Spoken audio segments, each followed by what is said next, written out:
Pripravíme si recept na palacinkovú tortu.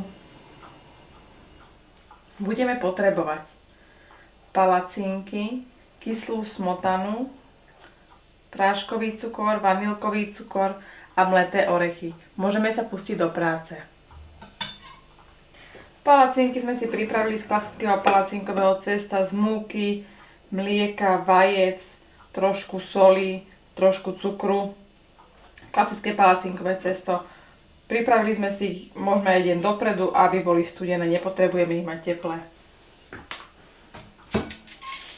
Pripravíme si zmes, ktorou budeme túto našu palacinkovú tortičku plniť.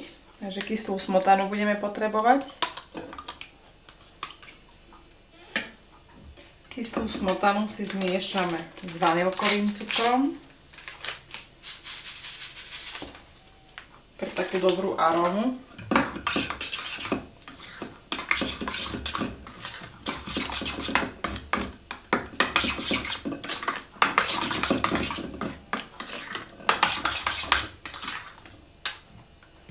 A primiešame aj práškový cukor.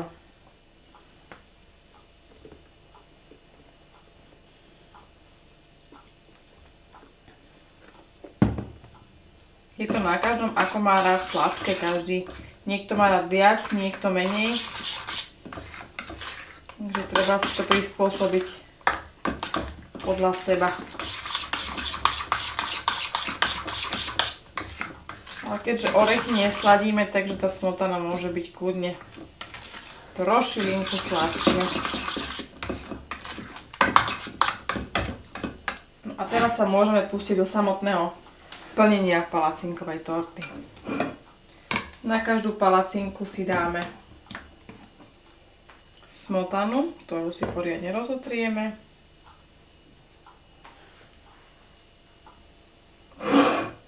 Aby sme nemali ani kraje suché. A posypeme mletými orechami.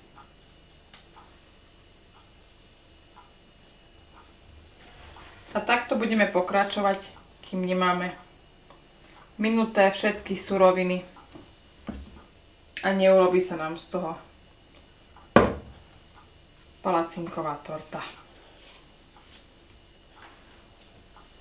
Poslednú vrstvu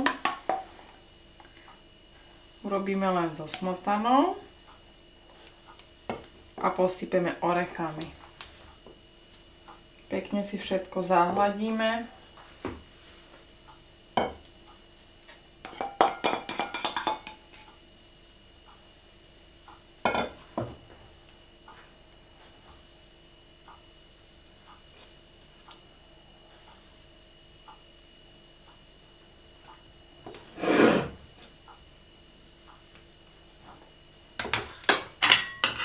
A posypeme rovnomerne orechami.